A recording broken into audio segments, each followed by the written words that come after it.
GM. This is going to be a special episode to kick off the second season. Actually, I'm going to talk about the stuff I want to talk about, which is the crypto anarchist dream and why I'm building in Web3 and what I think the initial purpose of Web3 was, or like, the initial dreams back in 2013, 2014. And Almond's going to help me. So Almond, I don't know if you want to kick it off. I feel like now I'm going into the role of like the interviewee. And I'm pretty excited about this topic because I know that mostly all, or I don't know if all of them, but of the talks that you made last year were about this topic, the crypto anarchist dream that you made in ETH Barcelona and other places. So I like that we're going to go to the roots of this topic. We saw your presentation. Well, I saw your presentation, but now really I would love to get into the flesh of crypto anarchism. And I think that we should start with the basics, defining what is crypto anarchism, and then actually what drew you to this philosophy. Sure. I mean, I would say I'm almost making it up. Obviously, there is a lot of crypto anarchist literature. I'm not making up the term or anything. But as far as what drew me to this concept, it's kind of just an evolution of thought for me around, can't we do better than governments? I had some negative experiences with governments in the past, and I assume you all have too. Specifically, I was it's just kind of a funny story. I was trying to save the NBA basketball team, the Seattle Supersonics, to try to keep them in town. And even though I was relatively like more of a libertarian around those times, like somewhere between like a social libertarian, if that's even a concept. But I was like trying to keep my basketball team in town, and we should have succeeded. All the contracts were there. The rules were that they would be stuck there for a few years. But the mayor, despite many years of protesting and on the ground work and lots of community support, the mayor, with just a stroke of his pen, decided to sell the team for $60 million, basically, to this guy. And now they're the Oklahoma City Thunder. And it was just like, what? He just gets to decide that? Like, what is even the point, And so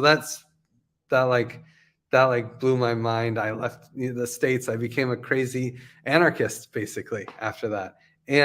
But I never saw a real good solution. I just saw that all these systems are effectively corrupt, and there's no, how do you build a solution? Like, we need to build a solution. We don't need to just complain about, hey, all these problems. Oh my God, there's problems. And working within the system to address the problems, in my opinion, is just not a successful strategy. So I've been always looking at, like, how can we build a new system? How can we build a better system that actually responds to the will of the people? And just like learning about Eleanor Ostrom's and public goods and the coordination failures of our society, and like, how can we address those? And I really think crypto anarchist is basically a solution-oriented approach towards traditional anarchist dreams, which is like, we need to overthrow the government. I'm in Barcelona right now, and there's an incredible movement here for independence. Barcelona is within an autonomous region of Spain called Catalonia, and they want to be independent, but they want to do it peacefully. And they tried to do it peacefully. They actually voted for independence, and I was here in Barcelona when it was happening, and went to a school and was prepared to be a human shield for the ballot, because Spain came in with batons and started beating people to take the ballots. I mean, this is the craziness of Spain as a fascist state. And the people are like, we want independence. I mean, we're not even allowed to vote or have a say in what's happening in our country, and we feel, like we're almost like a colonial state of Spain. They want independence, but they don't want violence to do it. And I'm very aligned with that approach. And they're not really, I feel like the movement has kind of stalled here, because they see at the end of the road, if they overthrow Spain, they'll just have another set of douchebags running a corrupt system. So what's the point, you know? And this is where the crypto anarchist dream comes in, because the point is we can build a new solution to the problem that states are solving, and that makes states so sticky, right? We can address those solutions. Like we can address the, you know, providing non-excludable goods. That's what I see as like the main thing that states provide. And we can do that without the state, in a more bottom-up, free market type of pattern, but through economic systems instead of business models. Yeah, I know that part of the presentation that you gave last year, a big chunk of it involved Catalonia and all that happened with the people, right? When they tried to just be democratic, right? And something that I'm really curious about is all this movement is very related to, of course, crypto, but also technologies that want to achieve greater individual freedom and privacy in this age. When in your life this part of technology was actually became very important to you? So this is like 2011.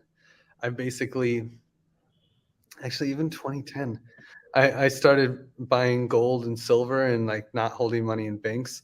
And by 2011, I stopped having bank accounts, and like I just exited the system and just stopped being part of the traditional system. And so then when I heard about Bitcoin, and I heard about Bitcoin in like 2011, 2012, when it was like around $5, and I tried to buy some, but I couldn't figure it out.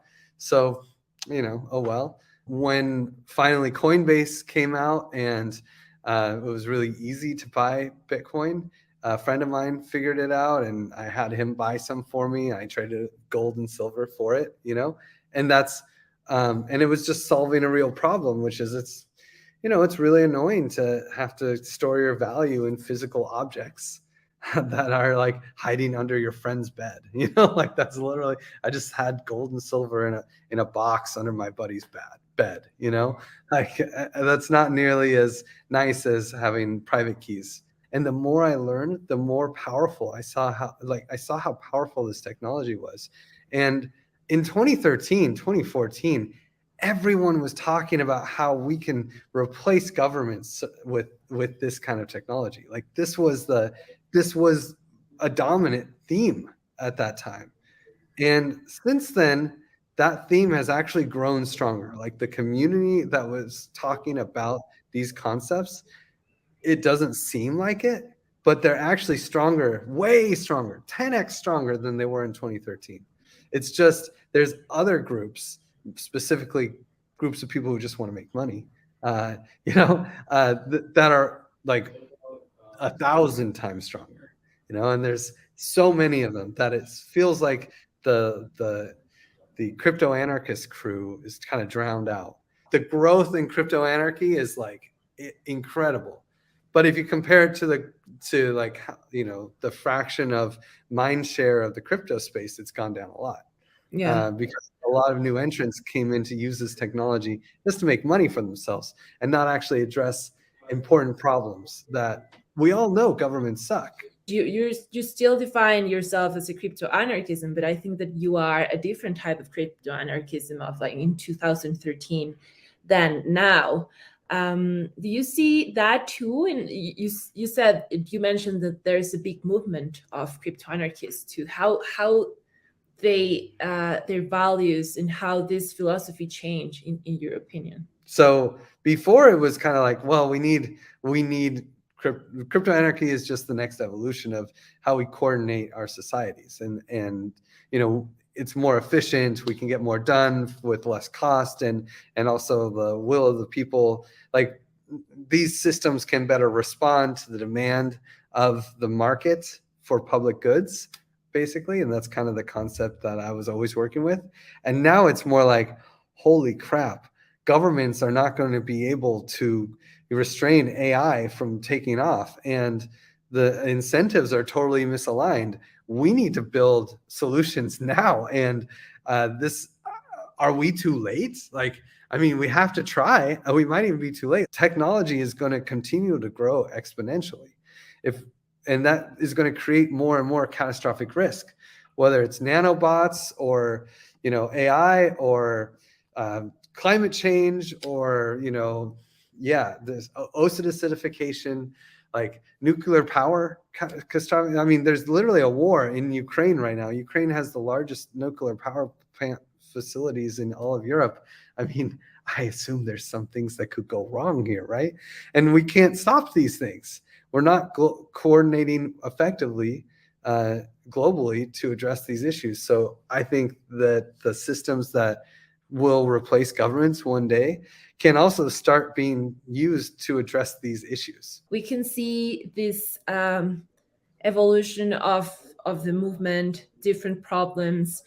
And you mentioned that coordination for sure would be one of the solutions for us to get through all these problems that you're mentioning. Which other things are a solution that you see that's of course related with crypto anarchism that is going to make us get over all these possible problems that technology and other political issues and stuff are getting to us? There's this concept called red teaming, which is really interesting, right? Like it's basically a crew who works, like, let's say for OpenAI to test ChatGPT 4, and they try to do bad things with it. You hire really smart people to red team your product and see if they can create major issues. And then you find out what issues they can make with it, and you try to make it not do that, right? But the thing is, that's extra work. What if this grassroots community actually had a way to launch a token, issue a currency that they could reward to people who are doing adequate red teaming, that it becomes like it becomes like a business model for them to do really good red teaming, like to make sure that their product is safe. And it shows up on a spreadsheet because they get issued this currency. Now, this is the concept of what I don't know. It has many names, whether it's regen economies or impact DAOs. I kind of like purpose-driven economies as more of a general concept. But these purpose-driven economies, they issue a token and reward people for creating value for all of society. And then we have to ensure demand for that token.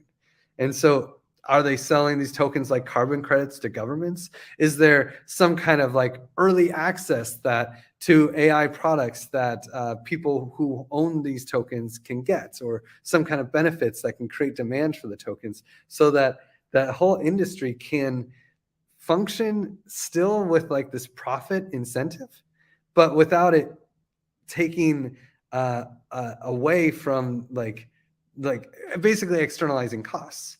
In here, when we start talking about the meta crisis and like these existential issues around AI or other or CRISPR or whatever, externalizing cost is really, you're externalizing risk prevention, and the risk of something going wrong is the cost. And it's very abstract, but it's very real. I mean, we've all seen Terminator, so like this is not something that we haven't been thinking about for 40 years or something. You're mentioning that you see the role of crypto playing in all this solution, right? As a reward for people that is actually going to start pointing out these issues. And then you're mentioning that you see how governments and companies, especially tech companies and society, we all will start to work together to face all of this meta crisis problems. So at this point, let's say that you see a coordination between governments, industries, society using crypto technology and blockchain technology. When do you see that governments are going to be removed from this process, from this, let's say, meta society. I don't know how to call it, but do you see that at some point governments are going to be replaced? I mean, I don't know if they'll ever be completely replaced, probably eventually, but I think it's really just about them becoming less and less powerful. There's so many things that people want done that the government doesn't do well and that they don't even want to do, like fixing the roads. It's like the classic, right? Like, oh, if we don't have a government, who will fix the roads? People will fix the roads, and they're also I hang out a lot in Costa Rica, and the government doesn't fix the roads, okay? But people fix the roads. It's just they do it in more of like a nonprofit kind of a way, right? And like there's a whole community that raises money on Giveth called Diamante Luz down in Costa Rica, that they raised a bunch of money so that they could, pave, just make the road better and make better drainage and prevent, like, just be a little bit smarter about how the roads are managed. But it's a nonprofit. And what we could do is we could actually create, like, especially in places that maintain the roads, where governments maintain the roads, they will be the first customer of these kind of systems, where we create a token, we use that token to reward the people who are fixing the roads, and then we create demand for that token, maybe just by having the government be a customer who buys the token and uses it to vote, but also the governance rights of managing which potholes get fixed first, which roads get wider, which roads don't get wider, and having a voice in how public goods are distributed to your local community actually has value. And that value is qualitative. But with this system of issuing a token, that governance power becomes quantified. The value of, the road token in this community is like it has real weight. And of course, it shouldn't just be plutocratic. There should be a way for anyone in the neighborhood to just get some tokens to have a voice, right? And there should be like other methods of like non-transferable tokens, but that are effectively reputation and give stake to important people and businesses and homeowners and these sorts of things. But then there's also the actual monetary token, where you can, if you want, if this issue really matters to you, then you can buy into Get Voice, and then that is part of what fuels the creation of not requiring taxes to fund the whole system, right? So that you kind of create this economic system where you have demand for the token and you have governance power over how resources are distributed. And so the governments are actually the first buyer of these tokens. Governments they are the current stakeholder of fixing roads. So of course they're going to want to have a say in how these organizations are run and where they focus. And so I think that's like the Trojan horse, effectively, where we start to realize, oh, hey, there's a pothole. Oh yeah, I just go to Road Token DAO, and then I take a picture of it. It's fixed the next day. Like, because some other guy saw a bounty to fix that pothole. He did a training course. He got $20. He has some cement and he fixes these potholes all the time. He knows how to do it in a certified way. And boom, like the road is fixed. And like this kind of, bottom up is just way better at coordinating for public goods than top down. And so like, but it will start slow. And it'll be like the governments just start as investors in these organizations, and because they could burn money building roads, or they could invest money building roads. Like, why wouldn't you invest money building roads? That's just a no-brainer. You have upside, and if you don't make money, well, I mean, it was better than burning the money, so it still works.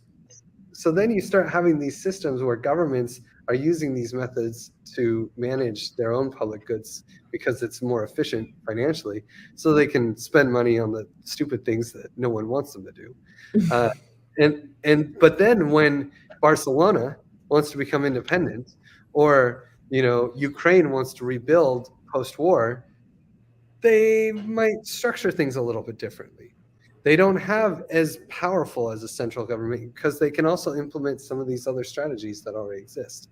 And it's going to be this slow kind of thing where certain like revolutions happen, and the governments that replace the old governments are just a little less powerful.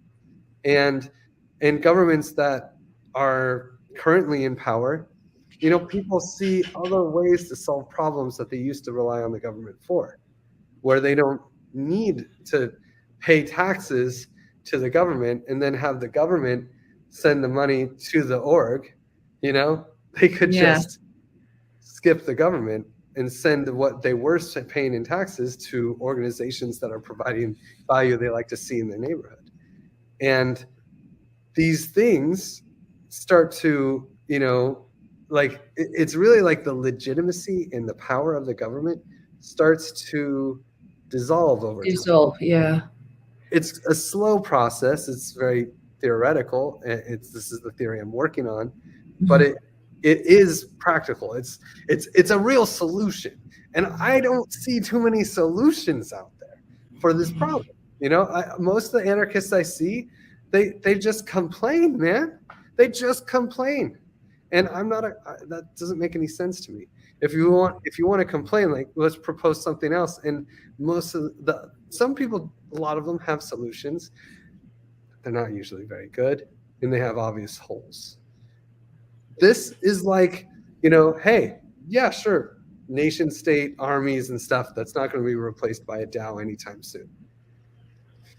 But, you start whittling away at these things, and you start having less and less centralized power, and you start being able to coordinate effectively without governments, globally around these major issues, and you start having some solutions in place, and eventually we can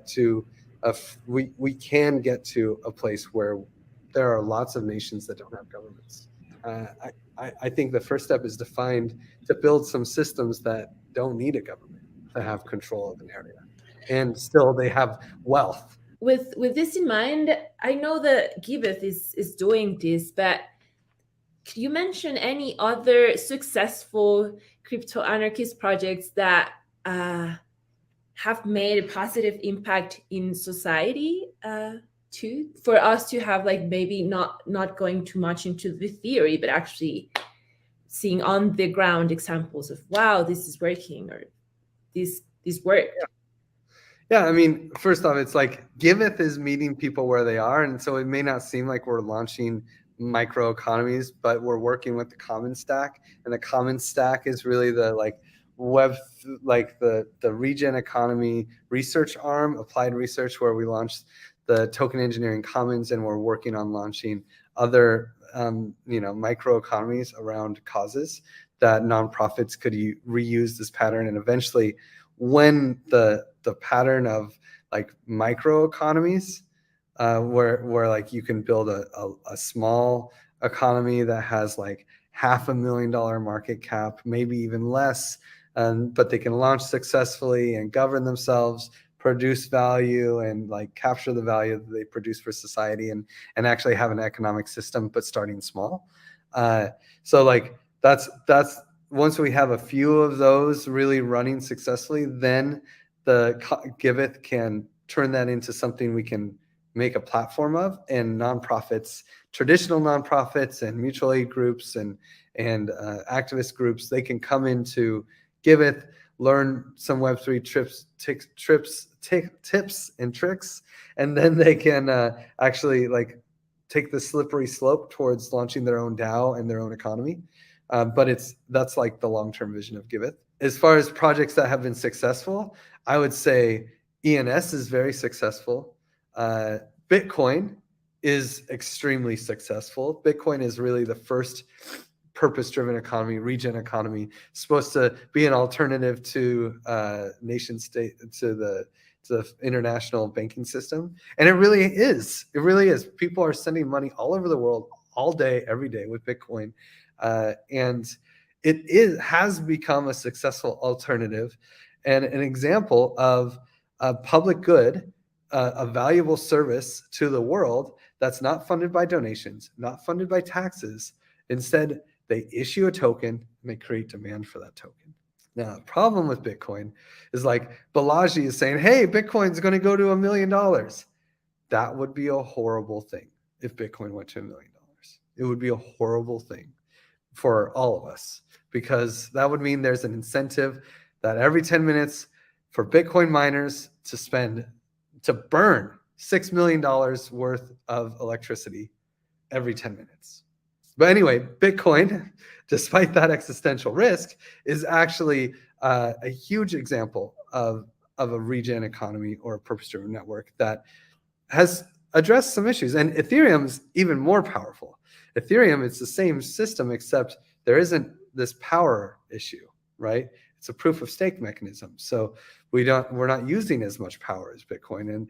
And the design of the power of like how new Ether is minted is very different. You have to, instead of using electricity to get more Ether, you have to buy more Ether to get more Ether, right? To get rewards on the Ether.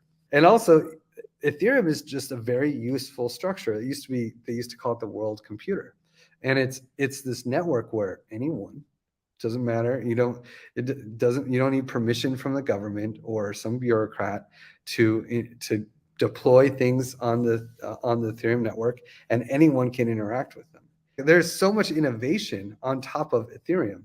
And this is like a global commons that has provided a lot of value to society that is working.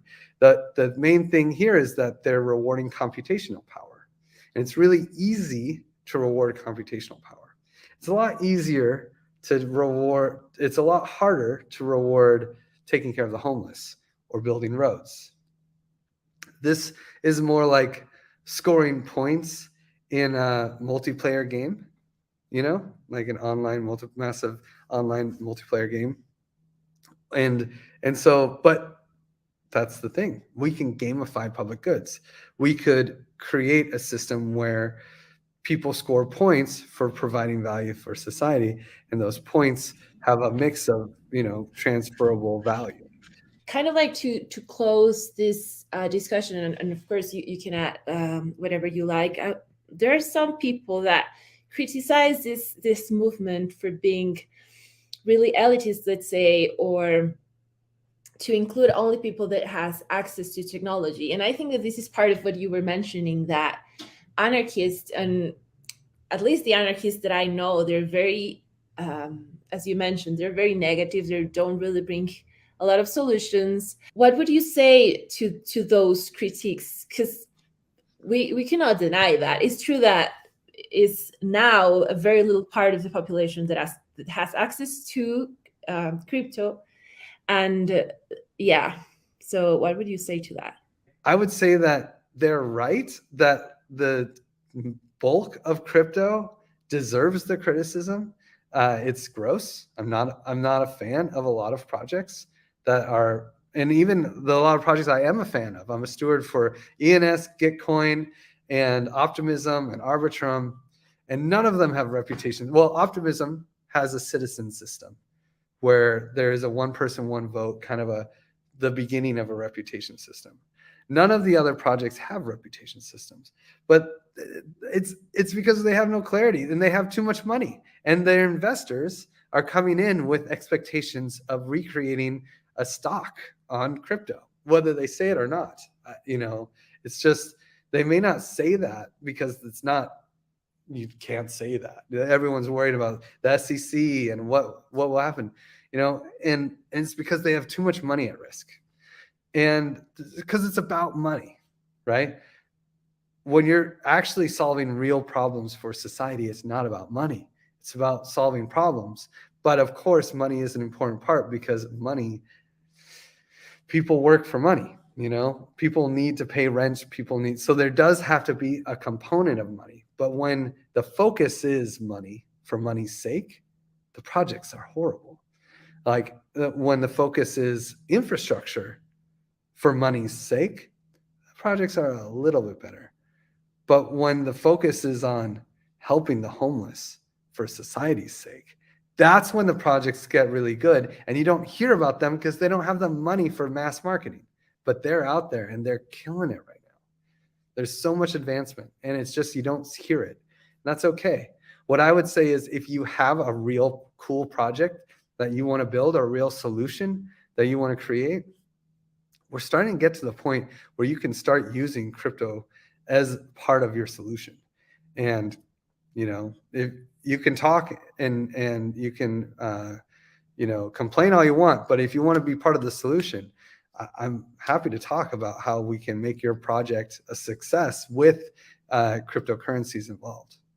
I like this attitude more than the anarchism that I met in my high school, that really were always complaining and they were just making everyone feel super depressed about anarchism, right? I think that this is a way more valuable vision and way to look at things. Anything else that you would like to add before we close this episode? I'm really excited about launching more of these microeconomies. And if there are projects that want to experiment with this, right now it does take money. Like, you have to raise some money and have some kind of network of people who care about your cause and are willing to financially invest and experiment with this. And it is kind of easier if they're tech forward already. But I'm on the hunt with the Common Stack to play these games. So if you know of any projects that are looking to create a token economy with some of the stuff that the Common Stack has done, it's pretty incredible. The Token Engineering Commons is a micro economy, and all they've done is donate money. All they've done is support the advancement of this new field of study called token engineering that will bring legitimacy and safety to the token engineering, the token design and the cryptoeconomic space. And yet, as an economy that all it's done is donate, its price has actually beat the price of Ether over the last 2 years. In the last 2 years, it has done better than Ethereum. If you put in money into the TEC at launch, then you made more money than you made if you bought Ethereum. That's crazy. That's crazy. We have this tool, the augmented bonding curve specifically, that is made for making public goods focused economies. Now, you have to layer it with a lot of culture. There's cultural design that needs to be part of the system, but it's incredible. And I really want to share it with more communities. And so, I think that's the call to action or whatever. The podcast is, let's build this stuff. Let's build the Crypto Anarchist Dream and stop talking about it. Thank you so much. Thank you, Alman. It's really fun.